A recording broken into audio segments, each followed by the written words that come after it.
একজন ইমাম রাত্রে উঠে ৩টার দিকে ঘুম থেকে উঠে সে আল্লাহর ভয়ে ইবাদত করে। ও বাবা, তুমি ঘুম থেকে উঠছো ৮টা-৯টার দিকে, তোমার ঘরের দরজায় আল্লাহর ফেরেশতা আসছে, কিন্তু তোমার জন্য রহমত নিয়ে আইসা তোমার ঘরের ভিতরে সে প্রবেশ করতে পারে নাই। তোমার ঘরের দরজা থেকে আল্লাহর রহমতের ফেরেশতা চলে গিয়েছে, তার ঘরের দরজা থেকে আল্লাহর রহমতের ফেরেশতা চলে যায় নাই। সে আল্লাহকে ভয় করে ৫ ওয়াক্ত নামাজ পড়ে ২৪ ঘন্টা তার কলবের মাধ্যমে আল্লাহ। বাজান রে, সব ইমাম সাহেব এক না বাবা। হুজুর কি জন্য এক না? আমার পূর্বে আলেম এই মসজিদের সম্মানিত খতিব সাহেব আপনাদেরকে বলেছে, খেয়াল নাও থাকতে পারে, এই জন্য আবার আপনাদেরকে স্মরণ করিয়ে দিচ্ছি। হুজুরে বলেছে লোক দেখানো ইবাদত করা হারাম। কথাটা বলছি কি বলছে না? লোক দেখানো ইবাদত হারাম। ও বাবা, আপনার আমার ইবাদতের মাধ্যমে যদি এমন কোনো কিছু বোঝা যায় আপনি ইবাদতকারী কিংবা আমি ইবাদতকারী, এই আমার ইবাদতের বিনিময়ে দুনিয়ার মানুষ আমারে ভালো বলবে, এইরকম রিয়া যদি চলে আসে, সমস্ত ইবাদত আল্লাহ দুনিয়ার মাধ্যমেই শেষ করে দেবে। কথা কোন ঠিক না বেঠিক? এই জন্য আপনি আরেকজনের ইবাদত খোঁজ না করে ৫ ওয়াক্ত মসজিদে যাবেন, সত্য কথা বলবেন, মা বাবার খেদমত করবেন, সৎ আচার আচরণ করবেন। আর আপনি প্রতিদিন এশার নামাজের পরে কিংবা বিশ্রামের পূর্বে, এশার নামাজের পরে বিশ্রামের পূর্বে একটা নোট হাতের মাধ্যমে নেবেন। মুরব্বী বাবারা আছে, এই জন্য আমি কিছু আমলের কথা বলবো। বাবারা, একটা নোট বই, সাদা কাগজ, কলম হাতে নিবেন। হাতে নেওয়ার পরে আপনি কাগজের মাধ্যমে লিখবেন আপনি কয় ওয়াক্ত নামাজ আজকে কাজা করেছেন, আপনি কয়টা সত্য কথা বলেছেন, আপনি কয়টা মিথ্যা কথা বলেছেন। এইগুলি লিপিবদ্ধ করার পরে এরপরে আপনি যোগ দিবেন আগামী দিন আপনি আল্লাহর জন্য কি রেখেছেন। সুবহানাল্লাহ। শুধু এই একটা কথা যদি আপনার ব্রেনে আজকে আমি এই মাহফিল থেকে আপনাকে ঢুকাইয়া দিতে পারি, বাজান আজকের মাহফিলে যুব সমাজ আমার ভাইয়েরা সার্থক হয়ে যাবে। যদি আপনি একদিন লিপিবদ্ধ করেন আপনার সত্য কথা, আপনার মিথ্যা কথা, আপনার নামাজ, আপনার মা বাবার খেদমত, আপনার দান সদকা, আপনি রাত্রে প্রতিদিন রাত্রে হিসাব করে নেবেন, এতে আপনার একটা উপকার হইব রে হুজুর গো। হুজুর কি উপকার হইব? আপনার একটা উপকার হইব। আল্লাহ রাব্বুল আলামিন বলে, বান্দা যখন তুমি দুনিয়ার মাধ্যমে তুমি নিজের হিসাব নিচে করছো, আমি আখিরাতে তোমার হিসাব নেওয়ার সময় আমি রব্বুল আলামিন তোমার হিসাবটাকে সহজ করে দেব। সুবহানাল্লাহ। কালকের থেকে ভালো হব, ছেলেটা বড় হোক তারপরে ভালো হব, মাইয়াটারে বিয়া দিয়া লই তারপরে ভালো হব, মাইয়াটারে নায়নাত হক তারপরে আমি নামাজ পড়ব। এই করতে করতে দেখতে দেখতে মুখের কালো দাড়ি সাদা হয়ে গেছে, মাথার কালো চুল সাদা হয়ে গেছে, শরীরের স্কিন টাইট চামড়াটা বইটা গেছে। এই সময় আপনার লুঙ্গিও পরিষ্কার, আপনার জামাও পরিষ্কার। আল্লাহ রাব্বুল আলামিন বলেন, এই জীবন তোমার এই বাদ ডেট ফেল বডি আমার দরকার নাই। ডেট ফেল ওয়ালা ওষুধ আপনি খাইবেন না ফেলবেন? যৌবনকাল শেষ করে দিয়েছে, শয়তানি দুষ্টমি করতে করতে বৃদ্ধকালে আসছে ইবাদত করতে। আল্লাহ কি তারে পছন্দ করবে? ও আমার বাজান, একজন মানুষ মৃত্যুর পূর্বে তার সম্মুখে ৪ জন ফেরেশতা উপস্থিত হবে। কয়জন ফেরেশতা? জোরে বলেন কয়জন? একটা ফেরেশতা এসে বলবে, আল্লাহর বান্দা তোমার রিজিকের জন্য আমি সারা দুনিয়াতে আমি আজকে দুনিয়ার পৃথিবীর শুরু থেকে শেষ প্রান্ত পর্যন্ত আমি তোমার রিজিকের জন্য একটা দানা পানি খোঁজ করে পাই নাই। ওই ব্যক্তিটা জিজ্ঞেস করবে, আপনি কে গো? বলবে, আমি তোমার যেদিন আল্লাহ পাক রব্বুল আলামিন এই দুনিয়ার মাধ্যমে তোমাকে পাঠিয়েছেন, ওই দিন থেকে আজ পর্যন্ত আমি তোমার সঙ্গে ছিলাম। আমি তোমাকে রিজিক নির্ধারণ করে দিতাম, তোমার রিজিক আহার আমি তোমার মুখে তুলে দিতাম, আমি ওই ফেরেশতা। কিন্তু আজকে দুনিয়ার জমিনের মাধ্যমে খোঁজ করে তোমার জন্য একটা দানা পানি আমি খোঁজ করে পাই নাই। সুতরাং আমি তোমার কাছ থেকে বিদায় নিলাম, এখানে তোমার সাথে আমার সাক্ষাৎ শেষ। এই ফেরেশতাটা চলে যাবে। আরেকজন ফেরেশতা আয়েশা বলবে, আল্লাহর বান্দা, আমি তোমার জন্য, তোমার আহারের জন্য আমি তোমাকে পানি পান করাইতাম। আজকে সারা দুনিয়াতে হাজার হাজার টন পানির নিচে ডুব দিয়ে দেখলাম, তোমার বরাদ্দের জন্য, তোমার বাজেটের জন্য এক ফোঁটা পানি আল্লাহ রাব্বুল আলামিন রাখে নাই। সুতরাং আমি তোমার কাছ থেকে বিদায় নিলাম, আমাকে তুমি বিদায় দাও, আমাকে ক্ষমা করে দিও। সে সালাম দিয়ে সেও চলে যাবে। 3 নাম্বার ফেরেশতা এসে বলবে, ও আল্লাহর বান্দা, আমি তোমার জন্য এই দুনিয়ার জমিনটাকে দেখাইয়া দিতাম, আমি তোমাকে রাস্তা বাতাইয়া দিতাম, এই রাস্তা দিয়ে তুমি যাও, এটা তোমার জন্য রাস্তা। আল্লাহ রাব্বুল আলামিন তোমাকে দেখাইছেন এটা তোমার জন্য। তোমার পা যেখানে পালাইবা ওইখানে আমি তোমাকে সব সময় তোমার রাস্তাটাকে বাতাইয়া দিতাম। আল্লাহর জমিনে আমি আজকে এমন কোন জায়গা পাইলাম না যেই জায়গার মাধ্যমে তুমি তোমার পাওটা রাখবা। সুতরাং আমি তোমার কাছ থেকে বিদায় নিলাম, আমাকে বিদায় দাও। সালাম দিয়ে এই ফেরেশতাটা চলে যাবে। 4 নাম্বার একটা ফেরেশতা এসে বলবে, আল্লাহর বান্দা, আমি তোমার জন্য তোমার মুখ দিয়ে, তোমার নাক দিয়ে, তোমার শ্বাস প্রশ্বাসের জন্য তোমার শরীরের মাধ্যমে বায়ু আমি প্রবেশ করাইতাম। সুতরাং আজকে আমি সারা দুনিয়ার মাধ্যমে আমি খোঁজ করে দেখলাম, অনুপরিমাণ বাতাস তোমার নাকের মাধ্যমে আমি প্রবেশ করানোর ক্ষমতা আমার নাই। আমার বিদায় এখানে। সুতরাং আমি চলে গেলাম। তাহলে 4টা জিনিস আপনার বন্ধ হইল, আপনার রিজিক বন্ধ হইল, আপনার জন্য পানি বন্ধ হইল। কয়টা বন্ধ হইল? 2টা। আপনার জন্য জায়গা বন্ধ হইল। কয়টা হইল? 3টা। আপনার জন্য শ্বাস প্রশ্বাস বন্ধ হইল। কয়টা? 4টা বন্ধ হইল।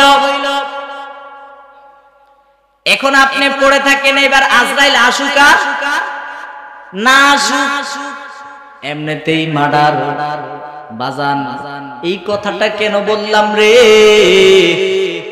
ওই দিন আসার পূর্বে এখন থেকে ভালো হওয়ার দরকার আছে না নাই? ওই খুঁটিহীন নীল আকাশ ভুবন মাঝে তুমি কুদরতি ইশারায় রেখেছ এই শ্যামল পৃথিবীর চিত্রখানি। তুমি নিখুম তোমার হাতে এঁকেছ ওগো আল্লাহ।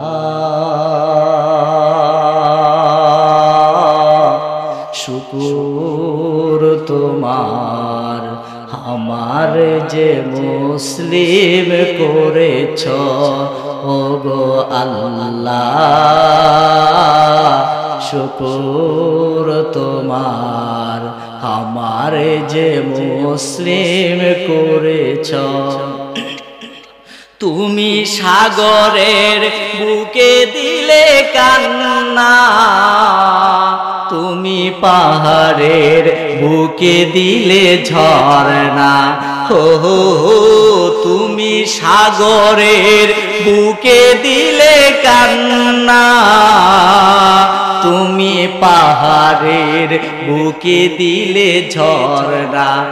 আজ নিশিরাতের ওই পূর্ণিমায় তুমি আলোর প্রদীপ খানি জ্বেলেছ ওগো আল্লাহ, শুকুর তোমার আমার যে মুসলিম করেছ। তুমি সৃষ্টি জীবের মাঝে দিয়েছ যে প্রাণ, গাহিতে গাহিতে তোমার গুণগান। তুমি সৃষ্টি জীবের মাঝে দিয়েছ যে প্রাণ, গাহিতে গাহিতে তোমার গুণগান। এই দুনিয়ার বুকে যারে দিয়েছ জনম, এই দুনিয়ার বুকে যারে দিয়েছ জনম, আবার মরণ খাতায় নাম লিখেছ ওগো আল্লাহ, শুকুর তোমার আমার যে মুসলিম করেছ। একটু চিল্লে এখন না মারহাবা, আর একটু মহাব্বতে বলি আল্লাহু আকবার, আর উচ্চ আওয়াজে বলি ইয়া ওয়ালি আল্লাহ। এ আমার মুমিন মুসলমান ভাইগণ, ইদানিং একটা জিনিস নিয়ে তামাম গোটা পৃথিবীর মাধ্যমে ফিতনা ছড়াচ্ছে।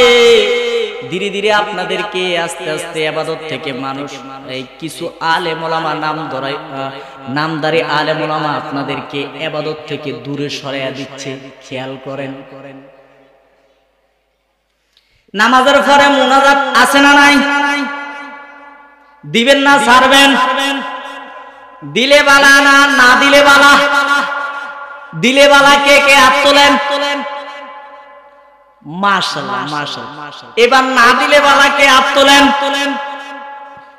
ভাই, নামাজের পরে মুনাজাত যে দেন না, সালাম হিরেলে দৌড় দি বাইরে যান। আল্লাহ রাসূল বলেছে, যেই ব্যক্তি নামাজে সালাম ফিরালে স্পিরিটে মসজিদ থেকে বের হয়ে যায়, সে তীরের ধনুক থেকে একটা তীর যত স্পিরিটে বের হয়ে যায়, ইসলাম থেকে সে এত স্পিরিটে বের হয়ে যায়। কথা কোন ঠিক নেবে? ঠিক। এইবার আসেন, হুজুর মুনাজাত নামাজের অংশ কিনা? পৃথিবীর কোন প্রখ্যাত আলেম ওলামাগণ মুনাজাতকে নামাজের অংশ মনে করে না। মুনাজাত আদ-দুআউ মুখুল ইবাদত, দোয়া হচ্ছে ইবাদতের মূল। আমরা রুকু করি, সিজদা করি, সূরা পড়ি, কোরআন তেলাওয়াত করি, আমাদের ভুল হয় কি হয় না? আমাদের ভুল হয় কি হয় না? আল্লাহর কাছে বলি, আল্লাহ নামাজ থেকে আমার মন ছুটে গিয়েছে, আল্লাহ আমাকে আমার এই ভুল ত্রুটিগুলি ক্ষমা করে দিয়ে আমার রুকু সিজদাগুলি আপনার কুদরতি কদমে কবুল করেন। কথা বলেন ঠিক না ভাই? ঠিক। তো আপনি তো সেটা বললেন না। তাফসীরুল উসতার ভিতরে লেখে, হাদিস শরীফে আছে, আল্লাহ রাব্বুল আলামিন বলেন হাদিসে কুদসির মাধ্যমে, আমার যে বান্দা আমার কাছে চায়, আমি ওই বান্দার প্রতি সন্তুষ্ট থাকি, আমি তাকে দিতে থাকি, আমি তাকে আরো নিয়ামত দান করতে থাকি। আমার যে বান্দা আমার কাছে চায় না, আমি তার প্রতি রাগান্বিত থাকি, ক্ষিপ্ত থাকি, আমি তাকে যে নিয়ামত দান করেছি তা হাত ছিনিয়ে নিয়ে যাই। বলেন নাউজুবিল্লাহ। তাহলে আমরা 5 ওয়াক্ত নামাজের পরে, ফরজ সালাতের পরে মুনাজাত দিব না ছাড়বো? স্বাভাবিক একটা কথা, স্বাভাবিক একটা কথা। হাজীগঞ্জ ঐতিহাসিক বড় মসজিদের ইমাম সাহেব 5 ওয়াক্ত নামাজের পরে সালাম ফিরাইয়া মুনাজাত দেয় কি দেয় না? আচ্ছা, প্রত্যেক মসজিদের ইমাম সাহেব দেয় কি দেয় না? কাবা শরীফের ইমাম সাহেব দেয় কি দেয় না? তাহলে এই কিছু হাটুয়া মৌলবি যারা মোবাইল মুফতি, এই মোবাইল মুফতিরা আপনাদেরকে এই ইবাদত থেকে আপনাদেরকে বঞ্চিত করছে। এরা মূলত কোনো মাদ্রাসার ছাত্র না। এরা এই মোবাইল দেখে দেখে এরা আপনাদের এই সমস্ত কাজগুলি, এই ইবাদত থেকে আপনাদেরকে বঞ্চিত করতেছে। আল্লাহ পাক আমাকে, আপনাকে, আমাদের সকলকে বিভিন্ন রকম ইবাদতের গাফিলি থেকে আমাদেরকে maaf করুক। কত বলুন আমিন। যেই ব্যক্তি, একটা মিনিট শেষ করে দিচ্ছি, আমি শুনতেছি আজান, গুরুত্বপূর্ণ কথা। আমল থেকে আপনাদেরকে দূরে সরায় দিচ্ছে। এই যে টুপি, টুপির বিষয়টা আল্লাহ রাব্বুল আলামিন বলেছেন, যেই বান্দা টুপি মাথায় দিয়ে জমিনে হাঁটা চলা করে, আমি আরশে আজিম থেকে দেখি আকাশে তারকা যেরকম আমার বান্দারা আকাশে দেখে চকচক করে, ঠিক আমি আরশে আজিম থেকে আমার ওই বান্দাকে দেখি ওই তারকার ন্যায় চিকিমিকি করতে আছে, যে টুপি মাথায় দিয়ে নবীর সুন্নত আদায় করে হাঁটা চলা করে। জবান খুলে পড়ুন সুবহানাল্লাহ। নামাজের সময় টুপির দরকার আছে না নাই? টুপি ছাড়াও নামাজ হইব, টুপি ছাড়াও কি হইব? নামাজ হইব। কিন্তু আপনি যে যদি অবহেলা করেন, কিন্তু নামাজ বাতিল হওয়ার সম্ভাবনা আছে। বাজান, হাফাতা জামা গায়ে দিয়ে নামাজ পড়লে নামাজ হইব, তবে মাকরু হবে, অর্ধেক সওয়াব পাইবেন আর অর্ধেক পাইবেন না। এখন আপনারা এটা আপনাদের জাপসা লাগবে এই ইবাদতের সময়। কোনটা? টুপি ছাড়া বা মুনাজাত ছাড়া হাঁটা চলার সময় অপবিত্র অবস্থায় আপনাদের কাছে বিবেক লাড়া দিবে, আপনাদের জাপসা লাগবে, কিন্তু আপনারা হাদিস বুঝবেন না, এগুলি বুঝবে আলেম ওলামাগণ। এই জন্য বাবা ক্লিয়ার করে দিলাম, মুনাজাত, টুপি, মৃত্যুর কথা, আখিরাতের কথা, এগুলি মনে রাখবেন। ওমা আলাইনা ইল্লাল বালাগ।